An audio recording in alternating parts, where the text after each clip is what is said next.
Alfie is a WOR race winner. Jensen makes it 5 in a row.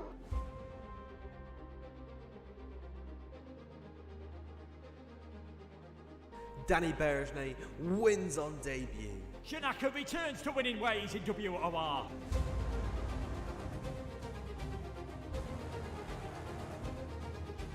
Season 12 sees a new man. It's Shadow. He is your Xbox champion. And Jensen is the new king of PlayStation. From the back row of the grid, against all odds, Nicholas Longy wins the title.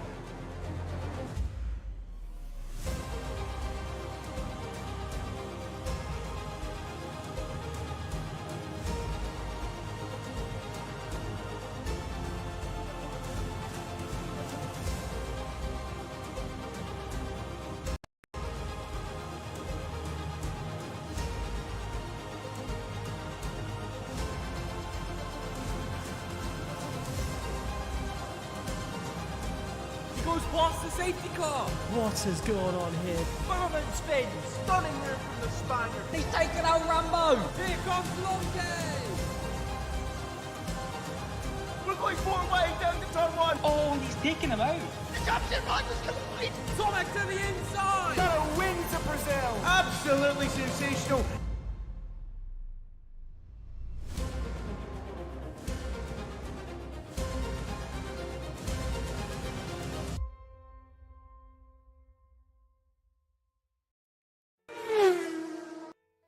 Welcome back, ladies and gentlemen. It's been a hot while since we have had a race. We are here today with round 11 here in Japan, and I am once again joined by the lovely Badgerman. Badger, how are you doing? Yeah, I'm doing fantastically. We talked before the stream a little bit between each other, and I've been battling COVID for the last 2.5 weeks, so I'm doing fantastic. And if you haven't picked up on that sarcasm, then I can't help you really. But yeah, gotta push through it, you know. Still having a cough, so if you hear me pause for a moment, then you know what's going on. I hope you won't hear the coughs, because I can just simply mute my microphone, and you won't be able to hear what is going on when I'm coughing. But yeah, I'm otherwise not doing the best I've ever done. But how are you? I'm doing absolutely fine. I'm sure a lot of you guys have seen me last week helping out with tier 4.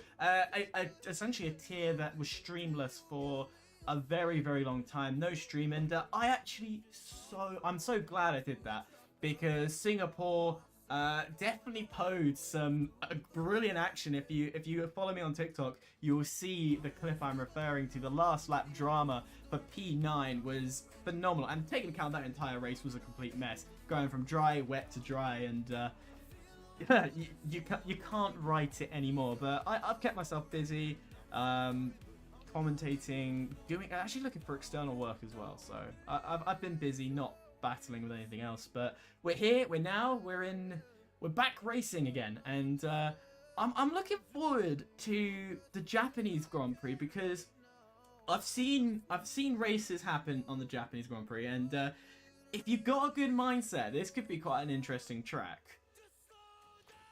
For sure, yeah. I mean, it is a challenging track. The only figure-8 circuit, of course, on the calendar. But that's for the virtual drivers, of course. That doesn't matter too much. When in reality, it's a very weird feeling on your neck when you have like a very bad, like usually around most circuits, one side of your neck is gonna have to do more work than the other. Not so much here, but obviously for the virtual drivers, that won't matter. But 18 corners and very different corners. You've got the S's in the first sector. You've got the Degners that are very, especially Degner 1, that's very tricky to navigate and still have a lot of speed. The hairpin, spoon, 130R, that especially at the start of the race, might not be as flat out as you'd hope. It depends on the setup a little bit. You can make it flat out through there, but at the start of the race with the full tank of fuel might be a bit trickier. And then of course the Cassia Triangle, the final chicane, the Dare I call it the Senna and Prost chicane? Yeah, things have happened in the past in Formula One in that corner, and maybe we'll see something similar here today. But it is a very historic circuit, 3.6 miles long, 5.8 kilometers, and we're gonna have 27 laps around here. And the lap record, by the way, was set by Lewis Hamilton in 2019 with a 1 minute 30.983. So expect the drivers today in the race to be a little bit slower, in qualifying a little bit faster than that time, because the lap record, whether you know it or not, I'm going to tell you regardless, the lap record is always the fastest race lap time. Absolutely, and also got to factor in is the weather of Japan. Now, we know traditionally in the times of when we go to Japan, the last race we had was done in the wet, in the real world, and a lot of the percentage of chance of rain that happens in races does get carried over into the game as well. So we are going to be seeing a higher percentage chance of there to be rain. That being said, the last couple of streams, I've dabbled with a little bit of streams. I think the last couple of streams that have been done on Japan have come out wet. So if we've got any luck, we might be seeing a dry race. So that is my prediction. You mean because the last ones you've seen were all wet, so it has to balance itself out. Absolutely, it's got to balance itself Yeah, no, out that's at some point. okay. Well, let me tell you a little thing about statistics. That's not how it works. We can pray. I'm sorry. Yeah, sure, but I actually would like to see a little bit of rain, spice things up a little bit. So I don't know what you're on about. I would like to see exactly what you described about Singapore, dry to wet to dry. I would like to see that. You know, put the drivers a little bit on their feet, and tell them, hey, you have to make decisions mid-race. You better make the right one at the right time. Yeah. Otherwise, good luck trying to catch up. Yeah, see, and as mentioned, I did the stream for Tier 4 last week with that Singapore, and it's all of that down to that timing and going for the right strategy, and then people going for wild, and it seems to be wild out of nowhere calls, which then turn around to become some of the best decisions ever made, and it keeps not only the drivers on edge, it keeps you on edge, keeps definitely us on edge, because one, we're trying to work out what do they know, and then what do we know, because luckily, and unfortunately, we don't have telemetry here. We don't have like the detailed telemetry that will say, oh, it's going to be raining for 15 minutes. We don't have that. Only the drivers have that at the moment. We don't have a system in place, unless Badger, you've got something that you've not been telling me. I mean, what I usually do is I just write in the Discord tier chat to the drivers, hey, can someone send me the weather report? And that's usually how I get it. And I'm actually going to do that right now because I haven't done that yet. So just to make sure that someone will actually do it. But yeah, no, it's very important. And here's the thing: sometimes some drivers actually misread the in-game weather report, because all they get, well, not in qualifying, they get to see, you know, each stage of qualifying and each stage of the race in like 5-minute intervals. So they see start of the session, 5 minutes in, 10 minutes in, 15 minutes in, 30 minutes in. Obviously not for qualifying, it's too short for that, but for the race, 30 minutes in, 45 minutes in, and 60 minutes in. Which usually we shouldn't get to. We shouldn't get to 60 minutes, but regardless, it's there in case there's a couple of safety cars and rain and all that stuff. But once you are in the pre-race screen and they choose their strategy and they adjust their setup for the race, usually that means lowering the tire pressures, maybe lowering the front wing a little bit by like 1 or 2 clicks, and maybe 1 or 2 adjustments here or there as well. Once they are there, all they see is 7 little images, 7 little icons. They don't see any percentages anymore. They don't see at what times those 7 icons are. All they see is 7 icons, and it leads a lot of people to believe that the 4th icon is middle of the race, 7th icon is end of the race, when that's not the case. It follows the same rule of 0, start of the race basically, 5 minutes, 10 minutes, 15, 30, 45, 60. So if the 4th image already shows dry and the first 3 show rain, it's not going to stop raining halfway through. It's going to stop raining within 15 minutes of the start. So within like the first 10 laps, which is a lot earlier, and that can catch people off guard very easily. So this is something that can really trick some drivers. I've actually talked to someone at Codemasters about this, and I hope that they are actually going to adjust this at some point, just so they add a little minute indicator above the icon. Maybe they'll do it for F123, I don't know, but I've forwarded that suggestion and it's been taken on board because, again, a lot of drivers, even some drivers at this level, do not know about this.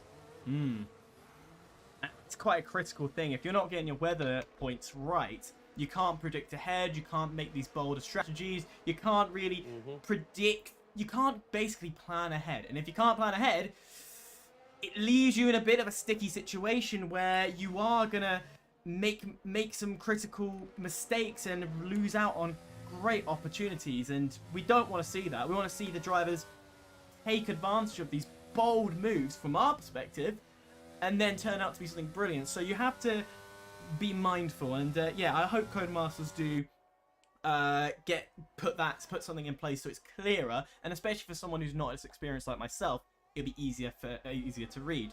As finally, we are in qualifying. We've got the drivers out on track, so it's going to be hopefully an interesting qualifying. Oh yeah, for sure. We already have one interesting thing. If you go to Jack Humphreys, you look at his tires real quick. Yeah, you're gonna notice something. One of these things doesn't belong here, as I think Sesame Street would say. He's on mediums for whatever reason. I have no idea why. I actually can't explain. The mediums around here, by the way, are well, I mean, for the math nerds, 5/8 of a second slower than the soft. For those who are not that good at math, just over 6/10. So a bit of a deficit, basically. Consider if you think back to all of the qualifyings we've had so far. Yeah, quite a deficit, I would say. I think it's the difference between qualifying on pole and qualifying easily outside the top 10. That's how close it's been so far throughout the season. Absolutely, and there's a couple of names that don't fit into the normal category, so particularly I would like to point out Goji in the Haas. You've got Tim, Tony Ritchie, and I think Patrick Hadler, all coming from Tier 4. They got invited because we wanted a full 20-man grid. Got invited from Tier 4, bringing themselves over. As I said, I have done a Tier 4 stream, so I've seen a few of them, and Goji, wow, that man is relentless when it comes to attacking and defending. He will fight to the absolute end and keep you on edge, and he was one of the drivers that battled for P9 on the last lap and demonstrated what brilliant car control and what determination he put out. Yeah, meanwhile, Thomas Harvey has crashed. That is out of the Dunlop curve, which is the left-hander after the S's. The uphill left-hander. That's where he crashed out of the race, which is a very interesting spot. Not one where you would normally expect a driver to end up in the wall in any way, but he has done so. I think under official counting, that would be turn 7. Alves has just taken pole by 2 tenths, so he's pulled away. I was just watching Jake Humphreys, just because I want to see what the lap time actually is. Coming across the line, 28, 20, yeah, 29. He's about second off at the moment. So, yeah. Second off of Nelson Alves, yeah. Just, well, why would you take a medium tire out though? Why would you go? I think, well, there is one reason I can imagine. That is to save a soft for the race. That would be but he's the only one to do that. Either this is an incredibly smart play as he's spinning. Either that's an incredibly smart play. He now destroys a styrofoam barrier there as well. We don't really care about BWT anyway, so, you know, go ahead, have fun. But yeah, either it's an incredibly smart play or we just wasted a run. But at the same time, the first runs usually aren't your fastest, so could the counter argument I would pose to you, is it just a banker lap, get himself re-familiar with the track, you know, now in the lobby, because in the time trial and lobby it's two different feels. So is it now just getting a groove going and then going, right, now let's pump in two fast laps and see what I can do with those? Well, it depends. I wonder, one explanation that I've seen before from drivers that have done this, but they've stayed out for a couple of laps. I'm not sure Jack Humphreys is going to do that. He might actually end up going back to the pits right now. If he actually does stay out and continues driving, then it's just that he probably feels like he hasn't gotten enough practice, but no, he's coming back in. So banker lap, you could do a banker lap on the softs like everyone else did. Like, there's no reason to waste the first 6 minutes of qualifying by doing a banker lap on mediums that really isn't going to gain you anything anyway. The whole point of a banker lap is that you get a good first time. It's not that you just get any time. Then you could do it on hards, you know, if they were available. But no, the point of a banker lap is that you get a decent first time that if everything else fails, at least you got that to fall back onto. That medium lap, a second slower than P1 right now, you're not falling back on anything. Right now, the only driver who Jack is ahead of is Taz, who might very well improve within the next couple of laps anyway. So I don't understand it. Yeah, I definitely got the wrong definition of banker, because my days were in the previous game while I was racing was go on the mediums, set a lap time, and use that as a baseline. Well, to be fair, in previous games on some circuits, taking the mediums could have worked because there were tracks where the difference between softs and mediums was maybe 3-4 tenths of a second, and that's, you know, that's manageable. It won't be your best lap, but if you're fast, then yeah, a banker lap that's 3 or 4 tenths slower than your actual main lap, it's all right. You know, it will do. But when you have 6 tenths between softs and mediums and your lap wasn't that great, like if Jack Humphreys had done the exact same lap, but on wow. Nelson Alves getting a 5-place grid penalty for illegally blocking. Yeah, and you know what the harshest part about that is? He was blocking Danny Coe in P13, who is on an in-lap right now, but the game doesn't know that. The game thinks he's on another flyer, because the game differentiates between out lap and flying lap, but the game does not differentiate between flying lap and in lap. They're both starting off as time laps, and it only becomes an in lap once you actually enter the pit lane, which he hasn't done yet. So he got a 5-place grid penalty for impeding a car that's on its way back into the pits. That is just very unfortunate, very annoying, I think, for Nelson Alves, but he will have to live with it.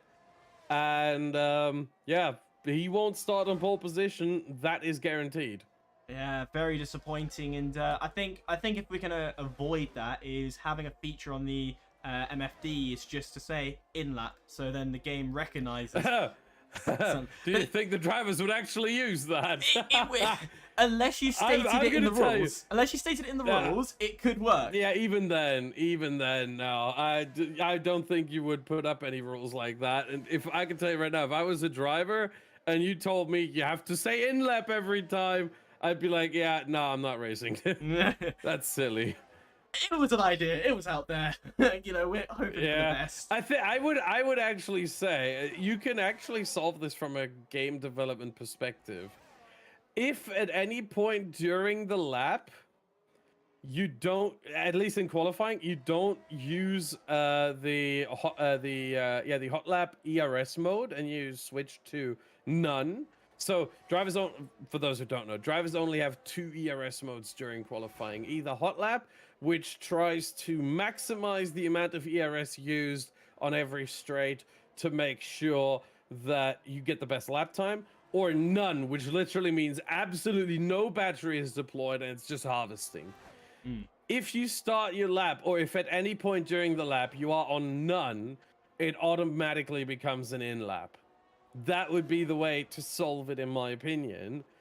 But that would require Codemasters to do some coding, and yeah, I mean they can do it. You know, they have built these F1 games for 10 years now, but when it comes to bringing actual gameplay features like this, I feel like they tend to be a little bit slow. But you know, my opinion. As Nelson Alves is heading back into the pits, Lefted actually went P1 in the Aston Martin with a 128.1, and JST just crossed the line to get P3 off of Daniel Kieltz. Then Felipe Sosa, oh, this warms my heart, makes it an Aston Martin 1-2. I love to see it. Yeah, I don't think it's going to stay there too long as Farah goes and puts it into second and breaks your heart. I didn't realize you were a full-fledged Aston Martin fan. I thought you were doing it as for your F1 manager as a joke. No. I am actually an Aston Martin fan, through and through. Oh, obviously, yes. There we go. Yes. That's the true reason. Yeah. It is. Yeah, 100%. But yeah, who do we have who hasn't actually set a lap time yet? Patrick Hadler is out there, I think, on a flyer. It looks like a flyer. Shuttler is on a lap as well. Have I said that right for once? Shuttler? Hadler, yeah. Oh, no, I didn't. I got hopeful. Wait, which driver are you talking about right now? It's currently 10th, Mark.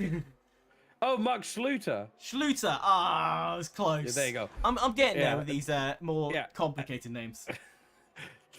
What, you mean the German names? Well, maybe a little bit more complicated. Tom 97 is actually on a flying lap as well. He's heading into the Cassia Triangle. He's got 2 cars in front of him, causing a bit of a yellow flag, but it's far enough away that he'll be able to set a lap here without any issues. Runs very narrow there, P9 for him. And then Patrick Hadler crosses the line, P11. So now we have everyone on the board except for Thomas Harvey, who has already retired after crashing in the Dunlop curve. Third. What has happened? Third. Look at that. Oh. It's a 2-3 for Alfa Romeo, which is something you don't see every day in natural F1, but a good lap, but still 2/10 behind Lefted, who is really showing today that he's gotten a good lap. We've got 5 minutes left on the session. This is where we're starting to see the drivers will come in, and now we're going to start to see more critical laps coming into play. Of which, where's your money at the moment? In my wallet. The lack of it as well. Yeah, true. It's hard to tell. I mean, you've got the top 6 within a quarter of a second, but left its time 10th and a half away from everyone else or more. Is very solid. We've seen it before where, you know, we thought that the drivers would improve with their final run, and then they just didn't. I wouldn't be surprised if we see something similar here, and that 128.1 from Lefted just stands the test of time, and he just gets pole position with that. I wouldn't be surprised, but there's certainly going to be a bunch of challenges from the drivers. Nelson Alves, I think, is on a flying lap right now, which is very much against the grain. Massively Because against the grain. You wouldn't expect too many cars out on. In fact, there's only one car doing laps right now. Fionn McKee just exited the pit lane. He's going to be number 2. And Nelson Alves has absolutely no traffic whatsoever in front of him, which, I mean, it is a benefit, but of course, as the track ramps up in grip, that will hurt it because he's too early, basically. But we'll see if it's worth anything. He has a good lap time already, and he's up by 1.7 tenths of a second. That would put him second right now. Potentially first if he gets a good chicane. Remember that final... Oh, he aborts! Oh, critical. And actually, wow! that is major. But at the same time, that 5-place grid penalty, you want to be higher up, so I'm surprised. I was going to mention Fionn McKee. That name rings a massive bell to me. This man is an absolutely sterling driver. He normally races around like the tier 4 era. I've seen him drive in a different league, and he dominated with his co-driver, his teammate. And Fionn has good pace. He's consistent. You rarely, to be honest, with Fionn and his driving, you rarely makes many mistakes. And this is the point I'm going to eat my words. But he is a fantastic driver to watch, and I enjoy the work that he puts in because a lot of his stuff is safe, but it's consistent. Yeah, that doesn't bode well for qualifying. What bodes even worse for qualifying is that he is going to run into a massive amount of traffic here. He starts his lap right now. There's a McLaren coming out of the pits. There's a Haas coming out of the pits. He avoided them, but he also has a Williams in front of him that he was probably going to run into. He also... Is it a Williams or is it a... It is a Williams. Yes, it is JST in P8 right now who is in front of him. He might also run into a Ferrari in front of him, and then there's a massive train with a McLaren, an Aston Martin, an AlphaTauri, and an Alfa Romeo. So he's got traffic, and he's got a load of traffic in front of him. Right now, he's a 10th up. That would move him only up 2 places into P9, but that's only the first sector. The middle sector is really where you gain or lose the most around here. And the final sector is really where you gain or lose the least, because it's only the Cassia Triangle. The second sector split is just, well, it's 130R as well, but it's right before 130R. So there's not much left in the lap once you finish your second sector. It's literally 15 seconds, 16 seconds. And he's up 2 tenths now. That would put him P4. Oh, but there's the Williams. Oh my, that was close. Keep it neat, keep it tidy, keep it clean. Around the final corner he goes. Has Fionn showed his pace from the tier 4 area? Yes, he has. He put himself P7, so he's in with the top group. But it's not the top dogs. Farah's on a lap, and so is Lefted. Lefted improving on his time, nearly a full 10th up. So he is closing down on possibly, he won't make it into the 27s yet, but unless he pulls a stonker into the second sector and into the third, he could put this into the 27s. Here comes second sector. He's lost a bit of time, but he is still going to improve. Sergio Sobrino, meanwhile, went P10 with 1 second left across the line. And Mark Schluter did not... Well, he stayed in the pit lane, actually, surprisingly. We saw that he left the session and then rejoined. There's Lefted. He did actually improve, surprisingly. Wow. Not much, but it might save his bacon. Here comes Boualem Farah through the Cassia Triangle and down to the line. 28.1 to beat. He won't. 28.2 for Farah. P2 for him. Then we have Felipe Sosa. Invalidated. No improvement. Invalidated and no improvement either. The next one is going to be JST. He's already a second down on his own lap. That ain't going to work. Daniel Kjeldsen. Yeah, he might improve, but he's got a Ferrari right on him as well. I think that might be Jack Humphreys. It is. And Humphreys aborts, and Kelson spins! Oh, that's... Kelson spins, and that ruins some other people's laps. As Nelson Alves still go... What? No! P2 for Nelson. P2 wow. with a spun car directly in front of him. That is impressive. Harvey Cohen's coming across the line. He's the last guy to really challenge. He actually messes up on the last corner. And there should be Tom 97 as well. He's up a 10th. He could go to P9. Oh, he lost. Oh, no. His chicane wasn't good enough. So he lost plenty of time there. And now it's over. Because Fionn McKee has already done his lap. He will go into the pit lane. So lefted on pole position with a slightly better time than he originally had. But I'm pretty sure the original lap would have been enough for him already. So a bit of I'm going to check in the race director real quick. Yeah, a bit of a mixed grid today. Lefted again, showing that he has pace, and he's shown sparks of that throughout this season, Lefted, that he is quick, he is fast, he deserves to be near the top. And today, his pace is definitely shown. So he's been putting in the hours, and Lefted on top today with Nelson Alves, who will get a 5-place grid penalty. So he'll drop from P2 all the way down to P6, which moves up Farrar, Schutler, Cohen, and Sosa up. And McKee. And McKee. And McKee. Yeah, and McKee Yeah. up to Nelson another Alves position. drops to P7, so it will be Lefted and Farrar on the front row, Schluter and Cohen on the second row, Sosa McKee on the third, and then Nelson Alves and Tim on the fourth row with Humphreys and JST, rounding out the top 10. They're separated by 3 milliseconds, those two drivers. Ever so close. But now we wait for the dreaded weather. What is it today? What have we got in store? I have information. I can tell you that much.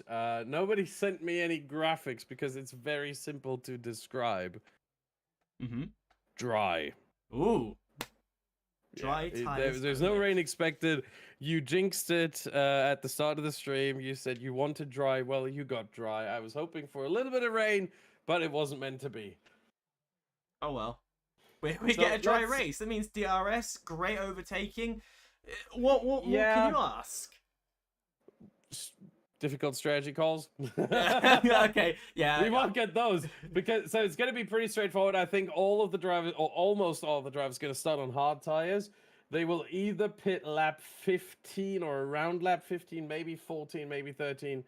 Pit window opens lap 12 for mediums, or they will pit after 19 laps, or maybe 18 if they feel risky, for softs.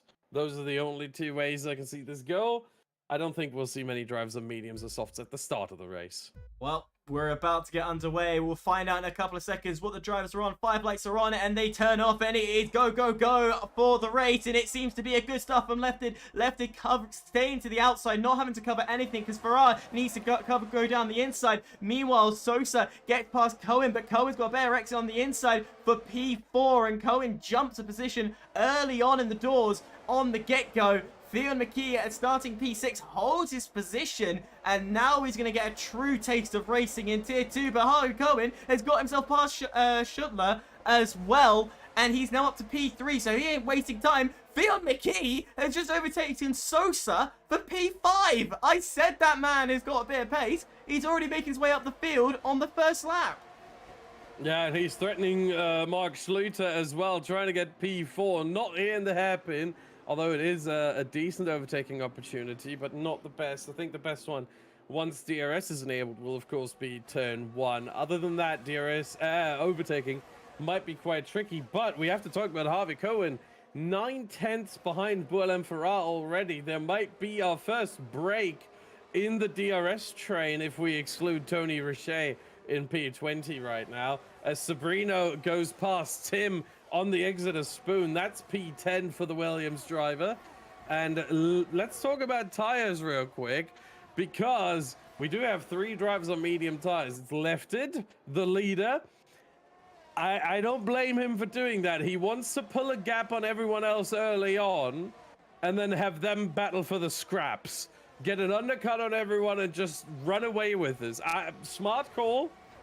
The only downside to his strategy is that he will have to switch onto hard tires, and remember, the tires are going to... Oh! Lefted! Lefted! No! He spins!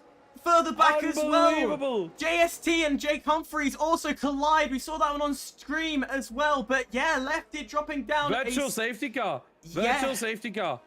Oh, two Wow. incidences in one go. I reacted to JST and Jake Humphreys coming into each other. I think Jake Humphreys rear-ended JST, causing a spin at the exit of the first of the S's, and then of course now Lefted as well, dropping down to P8 because of a spin. Unenforced, I'm assuming? Yeah, completely. He just ran a little bit wide in the S's, and I think the curb just caught him off guard, and he just lost it. Willem Farrar was 9/10 away when it happened, so I think we're going to restart any moment now, because Lefted looks very punchy, and in fact nobody has actually breached the VSC Delta, so thankfully no drive-through penalties for any drivers here. If you even overstep the Delta by 1,000th of a second, yes, it's a drive-through, so the drivers now know to be very, very careful with this and not play their luck too much. But yeah, Lefted now no longer the leading medium runner, and that will definitely hurt him, as DRS will now be enabled, as you see the message from race control there at the top, at least for, well, 1 second. It was very quick that it disappeared again. JST and Jake Humphreys are pitting, and Goji as well. Was he involved in this too? Didn't see it on the stream if he did, but Jake Humphreys has retired from the race as well, so I didn't see if Goji did get caught up and tangled. Either way, he is pitting, and he will be a lot further back from the rest of the pack. Up ahead, I've been keeping an eye, and Mark Schutler has been getting also punchy on Harvey Cohen, but can't find any form of opportunity. Meanwhile, Theon McKee has been keeping up with the main pack, so I would be surprised if the gap breaks between Felipe Sosa and Theon McKee for the front runners, because Felipe's been struggling to maintain pace with the Mercedes driver. Yeah, but look at this. They're all so close to each other. We're literally talking about everything between 4 and 7/10 or 6/10 of a second. So it's all hovering in that same area. It looks to me like Daniel Kjelsen might be the first one to break off here. He's fighting to stay in. He's actually using ERS right now down the back straight here into 130R, trying to stay in that DRS. So he's been successful so far, but that energy usage can't have been very helpful for him. But yeah, Sergio. Oh, he's getting close. Sorry, I'll just jump in here because Sergio's closing down quite a bit. He looked like he was going to go for overtake. Sorry about that. No, all good, all good. Thomas Harvey, meanwhile, in the pits, and he retires. Yeah,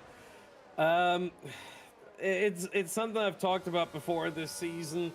I'm generally not the biggest fan of drivers pitting and then retiring this early, just because something has gone against, you know, their hopes and dreams, basically.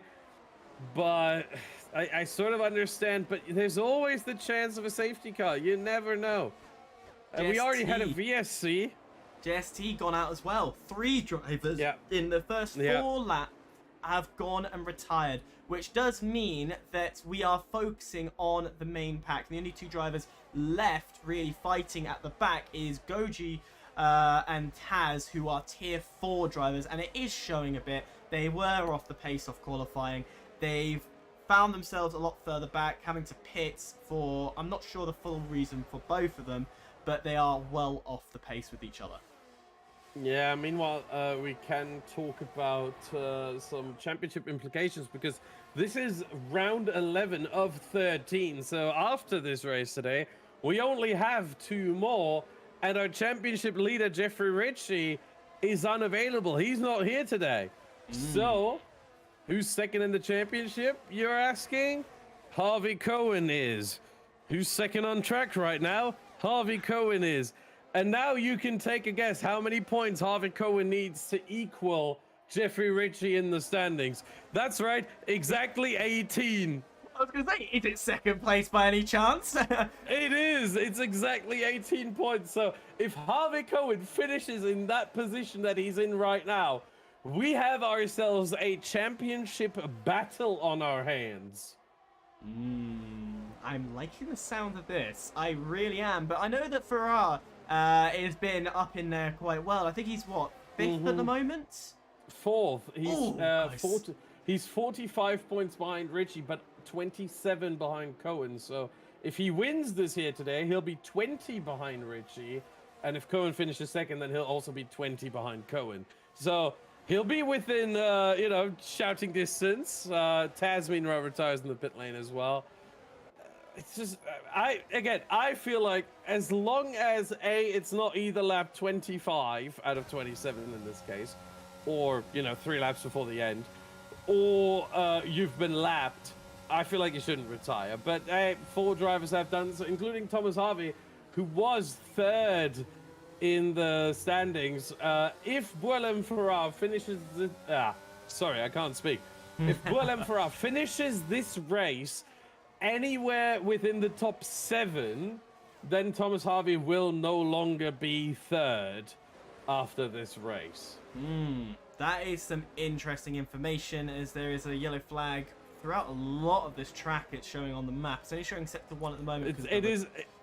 That is a little bit of a glitch. Yeah, it is a glitch. I was going to say, it didn't seem right, but I want to talk about Sergio Sabrino right now. Every time we get into second sector, you've noticed the camera panning towards him because he's within 2/10 going through 130R. And every time I'm thinking Sergio is about to go and overtake Nelson for P6. It's getting ever so close between these two. And I'm kind of now getting to the point I'm rooting for the man to do something. Oh, lefted! Oh, lefted getting a bit punchy and decides to pit maneuver Sergio Sabrino. Yeah, not exactly pit maneuver. Pit maneuver will retire to be alongside, and that might very well be a safety car. Sergio Sabrino was not able to keep the car. It is a safety car, and that is why you do not retire. This message goes out to Taz, Thomas Harvey, JST, and Jake Humphries. This is why you do not retire. That means, I was going to say, Gochi, he's back in the race.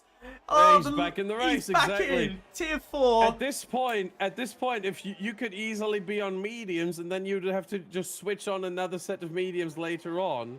Most drivers will stay out, by the way, simply because there's no point in pitting, except for Lefted, because Lefted is on mediums. He can switch on to hards, and he will likely make it to the end of the race. So Lefted's strategy, as much as he hurt himself by spinning, only 3 laps in, he may have just saved himself with that safety car. Kjelsen, Martinez, Richet, and Bakker also pitting. I am worried that they're not going to make it to the end. Because the medium tire... Sorry, the medium tire lasts 15 laps. And if you look in the top left at the lap counter, there's 20 left as soon as we finish this one. And yes, 1 or 2 of them will be under safety car, but that still leaves 18. A little bit more than the tires can handle. Unless they do tire saving to hell and back, I don't see them finishing this race, and we might get into puncture territory with both McLarens, the Mercedes of Tom 97, and the AlphaTauri of Tony Richet. Yeah, but we know tire saving could be amazing. Look at Harvey Cohen and what he did in Italy, in Monza. I mean, he allegedly found something in the setup of some sorts. Whatever that means. He was very cryptic, and we still don't know what it was. I think we'll find out once the esports season is over. He found something there that I don't think anyone else has found. I don't think the McLaren drivers here have found it. I don't think Tom 97 has found it. And I don't think Tony Richet has found it. So, yeah, sure. Is it possible? Apparently, we found out from Harvey Cohen. Is it likely? I don't think so. Yeah, that was a miracle run. So we know that it is possible in the realms, but to actually execute it is another thing in itself, taking how most of the drivers were at 70% on their tyre wear. But I want to talk about a tier 4 driver who is still holding his own. Like, hello, Fionn McKee, up in P4, absolutely shredding. I'm surprised. He is a reserve here, but here's the thing. In my opinion, this should not come as much of a surprise. Think back to Spain. 4 weeks ago. 2 races ago. Fionn McKee finished 5th in Tier 2 in Spain. Did he? Was he here before? He did. He was in P5 in this very tier. I just know him from a different tier, from a different league, and his tier is Tier 5 over there. But that's why I thought here he would be somewhere in the realms of Tier 4, because doing cross, you know, from where they drop into those tiers, it would be around there. So the fact this man is reserved Tier 2 naturally, and I've not even spotted him, one is bad from me, and 2 shows that he's made his way up quite well. And okay, I'm gonna take every word back I said about him impressing me. That seems about normal then for Fionn. Yeah. I mean, it's still impressive, but yeah, for him it's normal. Absolutely. Although it's not that normal. It needs to be said again. His best result was that 5th place, and he has only become a reserve. I think because Tier 3 was dissolved. I think he was originally in Tier 3 with Bourlem Farah, with I think Nelson Alves as well, and a bunch of other drivers. Let me check just to make sure. Yeah, he was. He was originally a reserve in Tier 3, but Tier 3 ended their season early because of a lack of participation, and so Fionn McKee made his way up to Tier 2. I'm glad I've got you on the side, because my memory is like a goldfish. Actually, no, that's a compliment, because goldfishes actually have good memories. A sieve. There we go. But safety cars in this lap, and we're going to get racing underway. But Bourlem Farah is going to become safety car, but once he rounds this final corner, he is 100% going to pounce, and go, as he pulls away fast and hard. But it seems to be the Harvey Cohen's keeping on the rear end of the Alfa Romeo. He can't make the move into turn 1, but he's kept within and not let him pull away. And meanwhile, the other Alfa Romeo behind, well, he's not pulled off well, nearly pulling a second between himself and Harvey Cohen. But the train and quartet stays in line. No one's gaining an advantage off the get-go. And Felipe Sosa is the closest out of the pack from the get-go as he was closing in on our Fionn McKee. Yeah, this just goes to show safety car restarts are a skill that can be practiced. I don't know if Mark Schluter has practiced them. If not, he probably should, because that was not the best one from him there. I tell you what, in slightly different news though, this safety car has led to some very interesting developments in my opinion, because what it will do now is that all those hard runners are now very likely to extend their stints a little bit, because they can. The last 3 laps we've spent under the safety car, or was it 2? I don't even know. But regardless, we've spent a couple laps under the safety car. Now, the hard to soft strategy becomes a lot more viable. Before, it was a very, very difficult strategy to pull off. Now, you can take these tires easily to lap 19, lap 20, and you won't struggle too much on these hard tires, and then you can just absolutely let it rip. However, if there's another safety car at some point, or even a VSC, expect the top 9 to drive in for medium tires. Interesting. At least this early on. Yeah, I was gonna say the extended stint possibly could make it to softs now, but the fact you're predicting that they all might do it is it's gonna spice up. I certainly would do it. I certainly would do it, because at this point, I mean, what else do you have to lose? In fact, the thing is, I'm looking at this right now. What I'm thinking is, if I was Kjeldsen Martinez or Richer or De Backer... Oh, Daniel Kjeldsen! Beautiful. Going down the inside onto the hairpin. He's going to be side by side through the next set of corners, and he's going to head into Spoon. He's going to be quite close, so he could have been able to move down the inside into Spoon. Daniel Kelton, he makes contact, pushes the Aston Martin wide. He will get the inside run onto the back straight. Now they're going to go side by side, and they're going to have to see who will be the comfortable one going through 130R. Daniel Kelton dips in behind, so he hasn't got the best exit. Could he lunge one in onto the Casio triangle? He decides against it, so Daniel Kelton trying to get points into the points early on, but brilliant driving from Lefted, holding his ground and denying the McLaren driver from an extra position. Yeah, fantastic stuff there from Lefted, although a little bit too much contact for my liking personally, but yeah, that's sometimes the way it goes. And nice attempt there from Daniel Kelton, trying it around the outside of turn 12. That's not usually a spot where you would do it. I think he took a note or two from F1 Manager, because weirdly enough, on F1 Manager on this track, the best overtaking spot is out of the hairpin and towards Spoon. It is that turn 12 long full speed right-hander. If you get a good exit out of the hairpin and you use your ERS, you can overtake there. It's a better overtaking spot than turn 1, surprisingly. But yeah, it's not a perfect game. But you know, normally you would think, yeah, turn 1, you know, maybe into 130R, into Cassia Triangle, as you mentioned.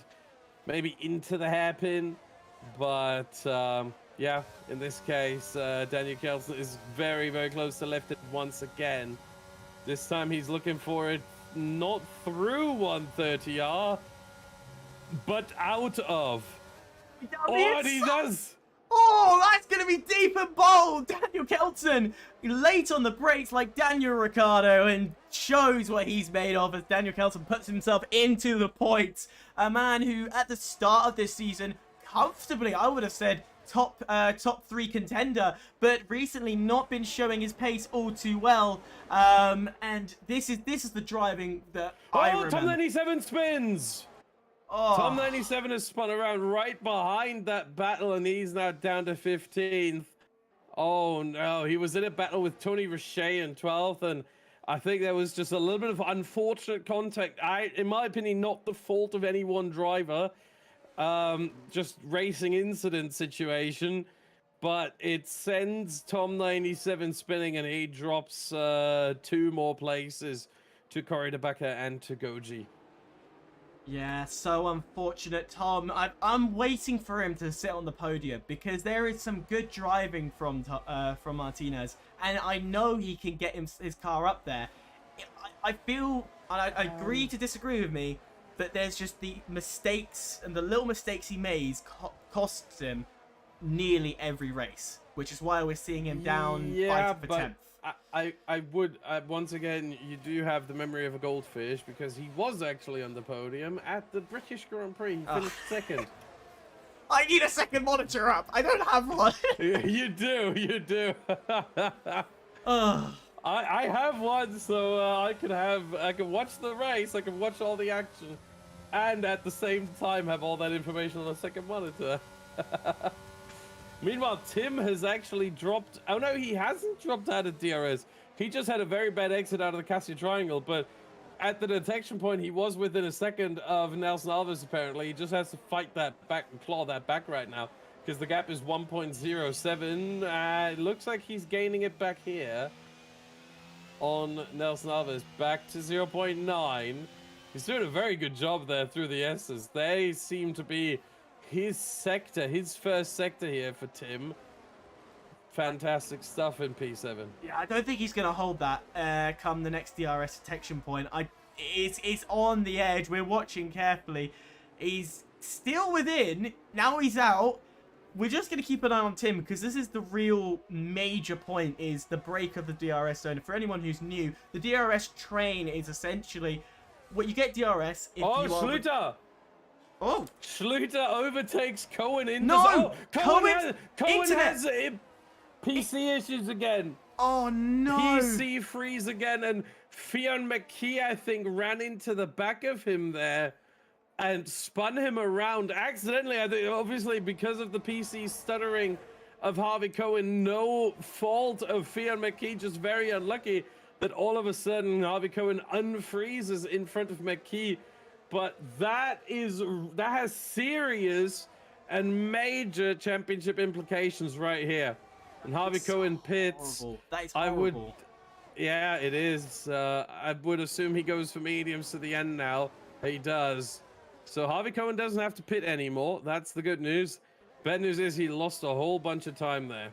Yeah, and that means that Shuttler is now going to be 2 seconds behind his teammate. Massive disadvantage for himself, and especially with a raging Fionn McKee right on his rear end, who is in the podium, on the podium right now. So a brilliant race for Fionn, qualifying P7, then the 5th-place grid penalty from Nelson Alves puts him up to P6, finds himself P3. This is looking like a good story for the Mercedes driver.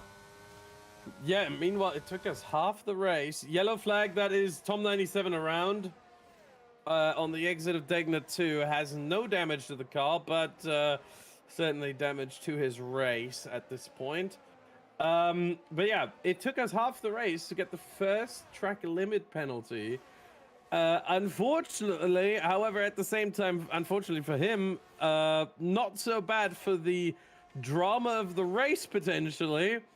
It's Lefted who got it, who is the driver who, in my opinion, is still favored to potentially win this race because he doesn't have to pit anymore, and the medium runners that are in front of him, they will likely run out of tire at some point, and everyone else still has to pit in front of him. Yeah, a lot of the drivers also going into the pits right now. They're going for the hard to medium strategy as Danny is taking a while. No, it's just the game being absolutely weird as per usual. So Fionn McKee deciding to go for that hard to mediums, while the others are going to stay out and possibly either they respond now or they go for that hard to soft. So we'll keep an eye, and I want to keep an eye on Fionn McKee and see how he runs, if he's going to jump Shuttler in the pits, or is he going to be lucky enough to close the gap on Ferrer as well? Yeah, the problem with the hard to soft strategy is that right now you're losing time, so you're going to be behind all of these guys that have just pitted for mediums. As Courier and Tony have just swapped positions for 6th, by the way. There you go. And then later on, you will have to put on some overtakes. And quite frankly, this isn't the best circuit to overtake on, to be honest. You can have a 1.5 second advantage when you come out of the pit lane on those fresh softs. Oh, there goes Corey. Oh, that is a lunge from Corey. Corey trying to get it back at Richie, and that is brilliantly done by the McLaren driver, but I don't think this battle's really over. Let's be honest, because once again, the AlphaTauri driver is going to try and run it around the outside with Lefted right behind them. He finds the inside line as the McLaren driver goes too deep, but poor exit from the AlphaTauri means that Richie has to stay behind. Oh! Lefted has just got into the rear end of Tony Richie. Yeah, he just completely shunted him off. Oh my, and that might end up on the steward's desk at the end of the day.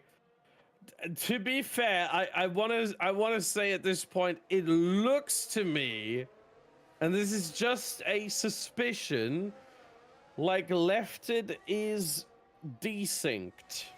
I just want to throw that out there. That's what it looks like to me. We saw the car of Lefted banging against Daniel Kjeldsen when they were battling earlier, the Aston Martin and the McLaren. And that already to me looked very weird. Like Lefted doesn't even see Kjeldsen there or whatever. For some reason, it just looked very desyncy.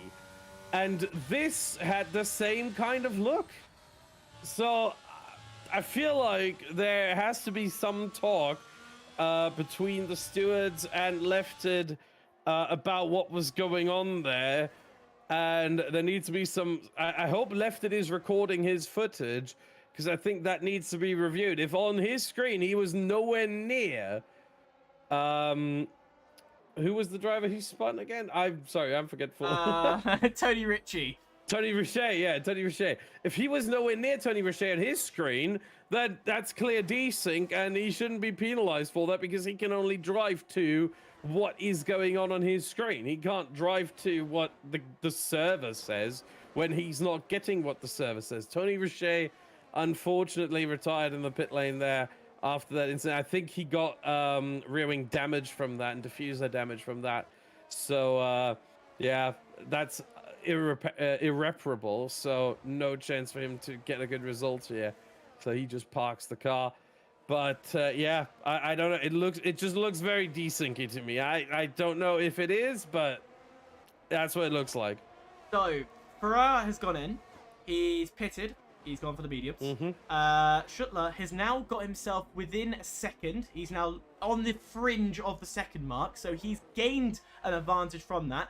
Theon McKee hasn't jumped Schuttler, but the Kelton, Baker, Lefted, Goji have actually pitted. So within the rules and regulation, they're fair game right now. And they can technically, if they can with those tyres they're currently on, Kelton is pitting. If they can stay out for the rest of this race, try and run down the laps and see what they can do. In theory. Kelton is doing what I would have done as well, going for another set of mediums, because those mediums would not make it to the end. Tabaka, his mediums should also be, well, not quite dead yet. I think he might actually go for softs in a lap or two, probably in 2 laps, on lap 20. Maybe 19 if he feels a bit risky. But it's just, these medium tires will not make it. I think, yeah, I'm very. Tom 97 also has pitted for a new set of mediums. So all the drivers that were on this, hard to medium strategy with the early pit stop on the safety car, outside of Corey Tabaka, they've all pitted again, or they have retired like Tony Richet. Yeah, Mark Schuttler actually has a 3-second time penalty against his name, which would mean if we, whittle it down to say that, the 3, so Goji, Lefted, and Baker all decide to pit again, he would not be second place right now.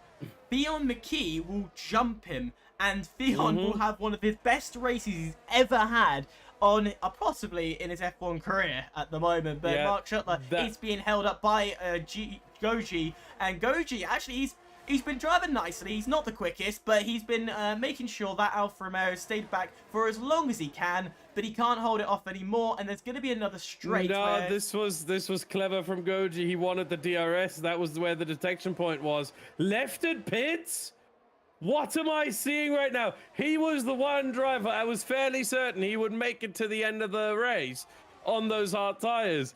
What is going on? No idea, but you can see as well on screen that side by side it's going to be Elven and Gio going through the S's, and no team orders here. No, they will not work as a team. As Elves and McKee, they've been really close to each other, and Elves has been the one gaining massively onto McKee, and I will not be surprised if come the end of this race that Haas goes for an attack for what would be second place, because we're still waiting for possibly Baker to pit, but of course Baker does not have to.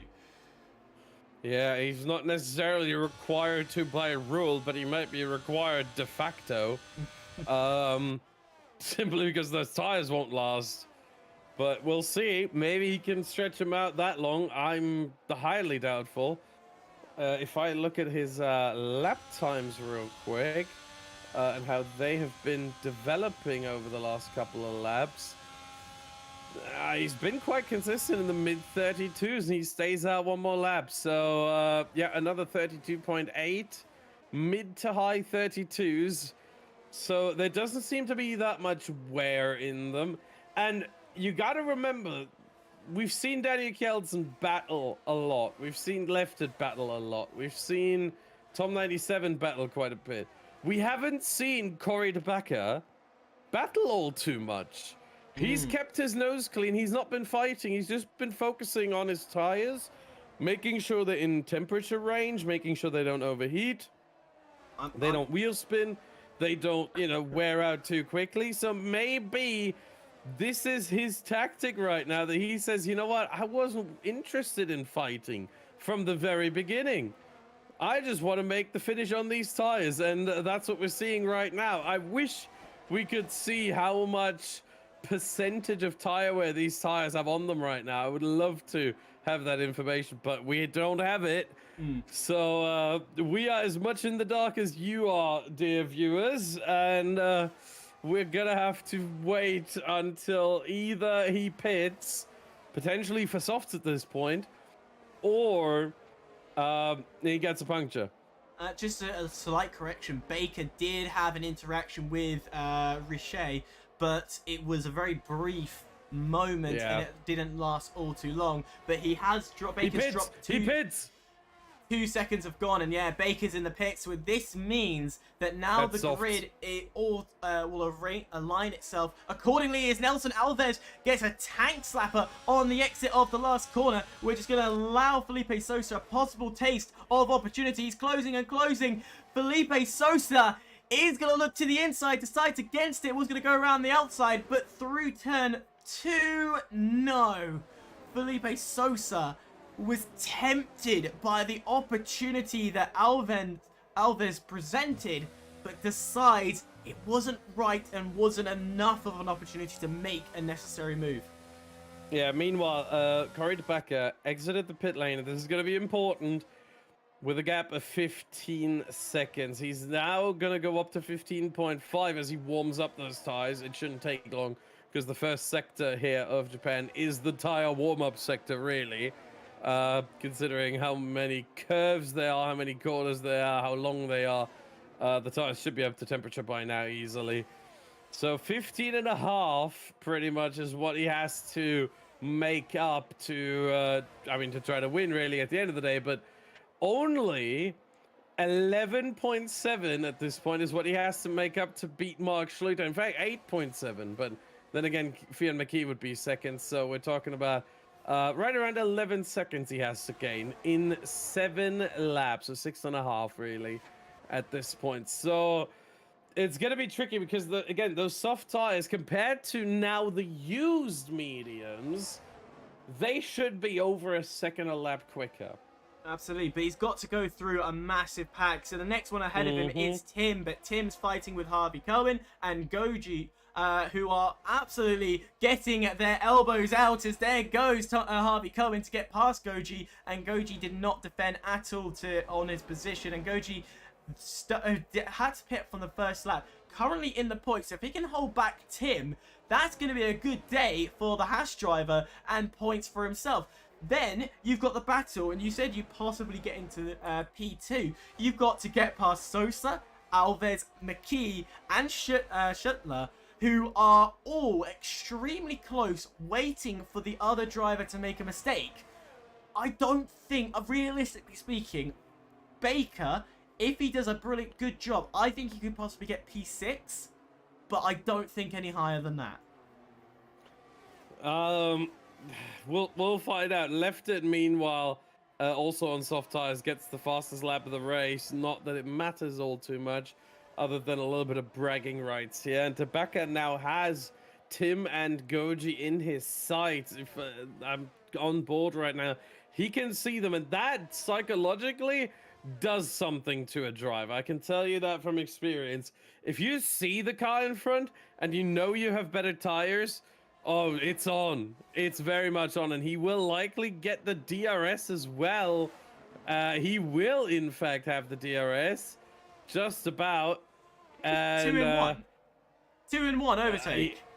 Possible. Kamui Kobayashi has done that last Sunday here at Suzuka in the Super Formula. But Corey DeBacker is not quite there to do that.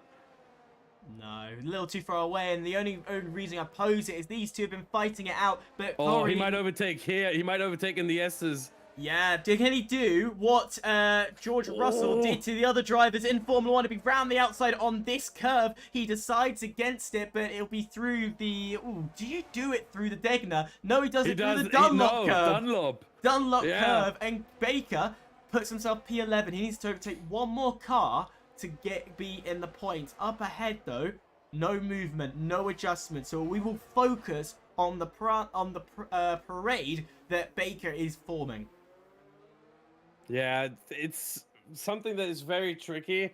If you are at a circuit like Suzuka and you have that much of an advantage on the tires, you will have to get creative with your overtaking. And we saw that there from Corey DeBecker. We don't see many overtakes through the Dunlop curve, but in this case it was very much on because he has that extra grip over Goji, who is on those dead hard tires at this point. They are completely shredded at this point.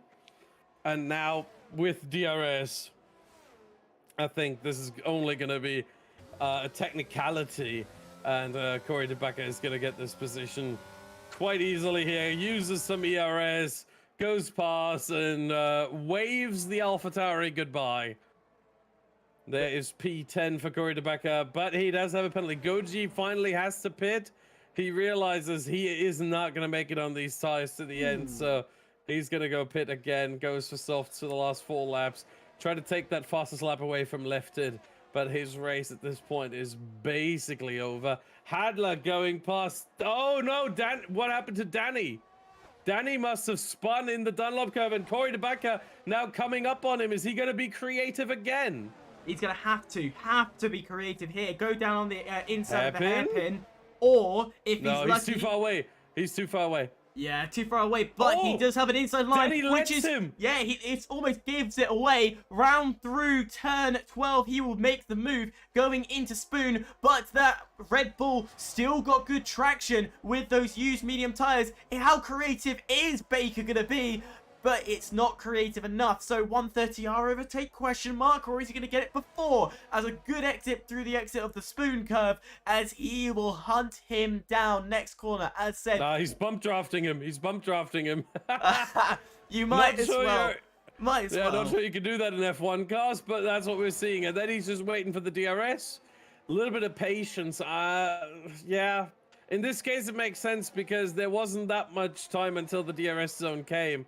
But Danny is actually defending it, but there's no defending this. No. Yeah, there's absolutely no defending this. That was never going to work. And Corey DeBecker has gotten another position, P9, off of the mistake of Danico, or the incident. I don't know what it was that he was around all of a sudden. Next target for him would be Harvick Cohen. However, with 3 laps remaining, I don't see him gain any more positions. It's going to be very hard unless the other drivers make a mistake, but our eyes will also drift forward because it's been a Left-id is out. Yeah, I'm not surprised by that. He's actually gone out on track as well. Yeah, so, in Spoon. Ooh, what area? Nelson Alves, so Theo McKee, Nelson Alves, Felipe Sosa, unmarked Shuttler, all have been very, very close to each other. We're getting to the final moments of this race. This is where we're really going to see the drivers to start to make their attack. I know Nelson Alves has been critically using his ERS for a lot of this race. So has he recharged enough to go for attack? Theon McKee, you can just see the lights on the rear. That's, what, 10% I think we agreed on, is left inside the car. So there's not a lot left for him to fight. But you can see Nelson Alves, 0.4. He's definitely turned on the car, as he'll try and close down into the first turn. But he's not close enough on this lap to make a move through there. Has he got traction to make some moves through the S curves through turn 3, 4, 5? No, he's nowhere near really to mount a move. The only next place is the hairpin for Nelson Alves to make the move on Theo McKee, and this would be for position and for P2 because Mark Shuttler has that 3-second time penalty against him, as Mark Shuttler has just got himself another 3-second time penalty, dropping him even further down the grid. So safety nets even further, and possibly I think that brings Daniel Keltzen into play as well for this for the position. Yeah, I'm actually amazed to see that Fiamaki is not using much ERS out of the hairpin. He used a little bit there, but that was, I feel like too little too late. As they are rounding Spoon, you want to use some here as well on the exit of Spoon. And yeah, they all have to be really careful with the ERS effect. Nelson Alves has 6% left, so he's basically done for. Mark Schluter has 6% left. Fian McKee has just used a whole bunch of it.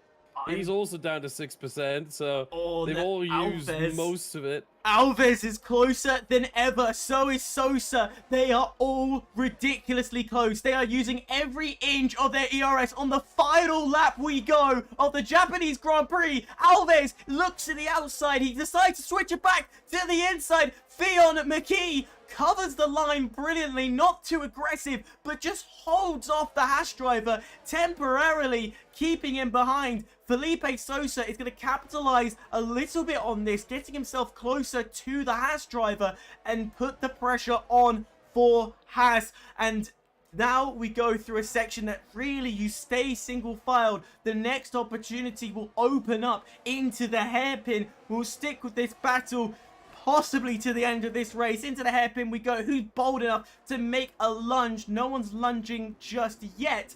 Daniel Kelson also now bringing himself into play. He's got a little bit of charge himself. No, I just saw the red light, so nothing left for him as well.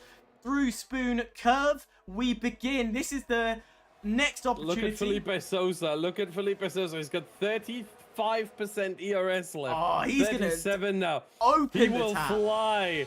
He will fly down this straight here.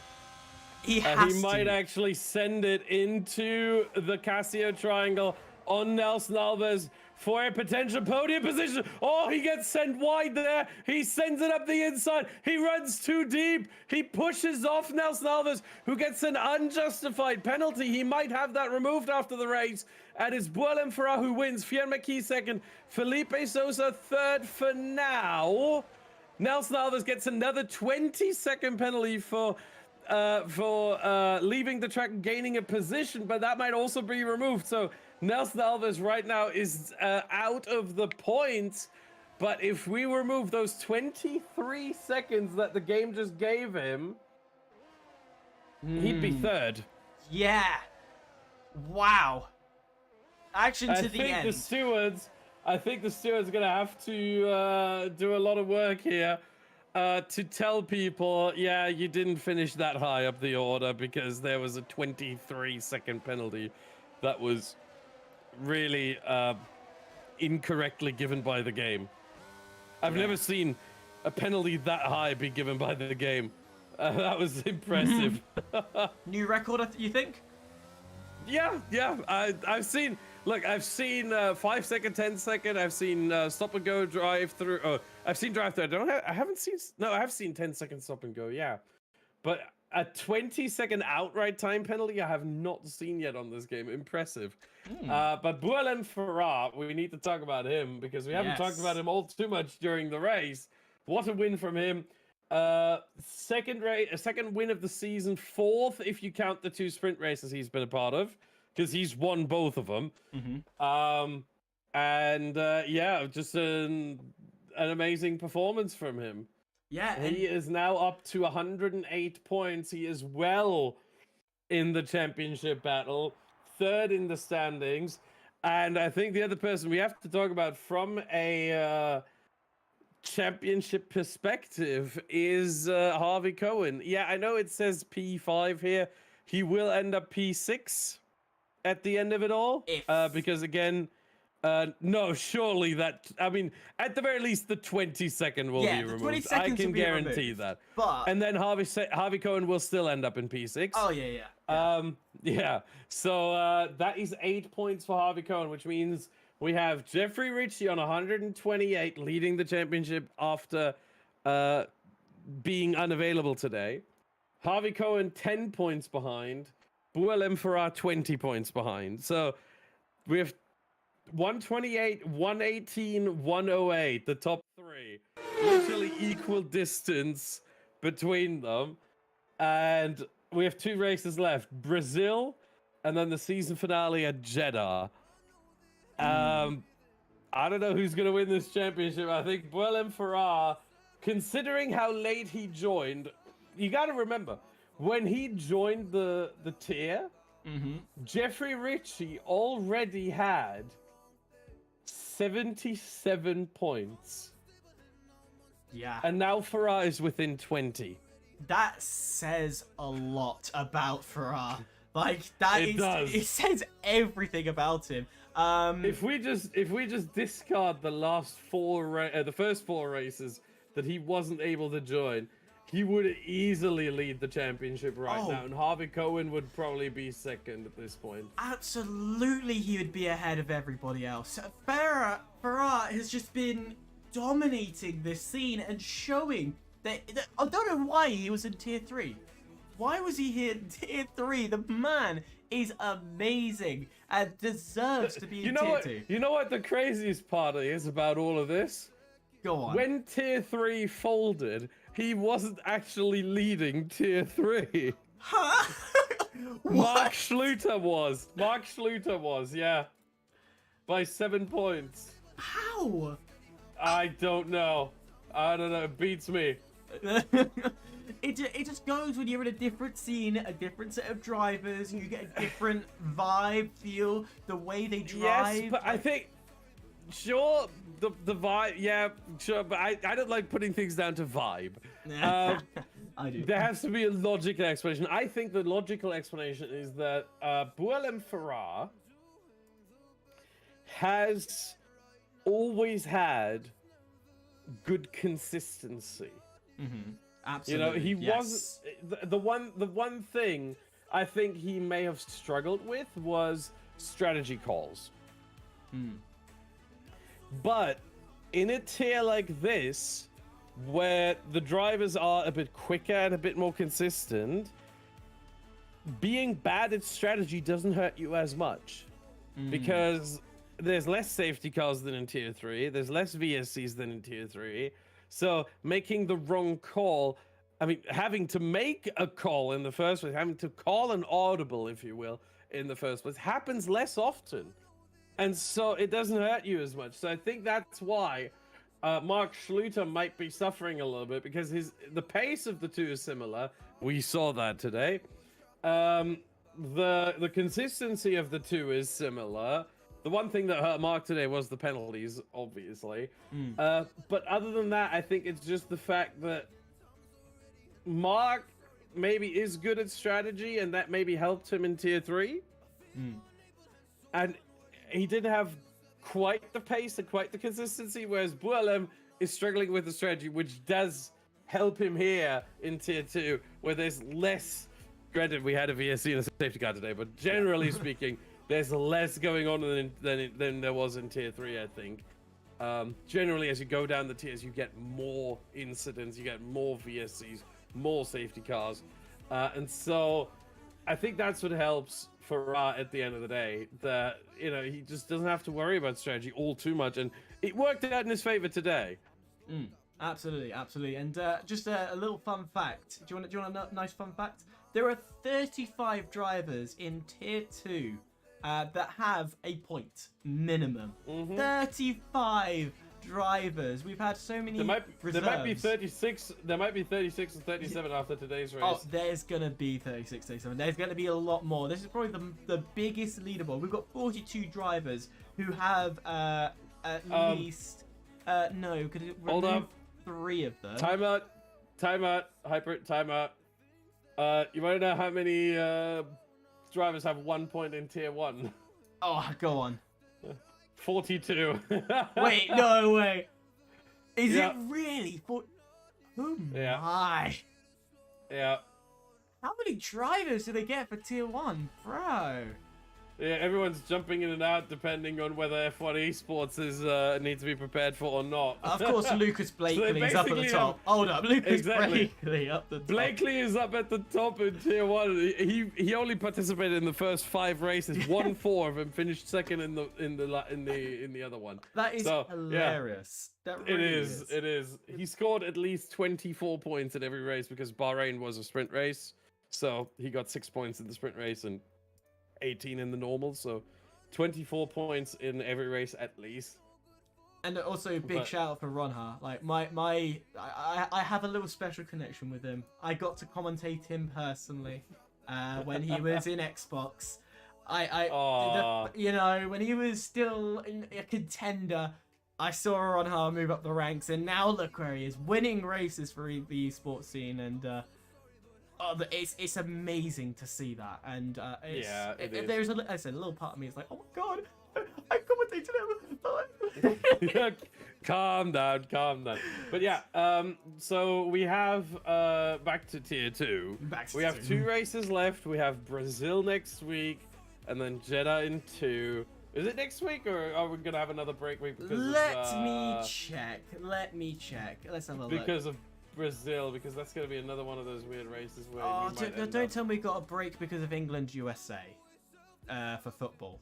Like, I'm sorry. For sure not.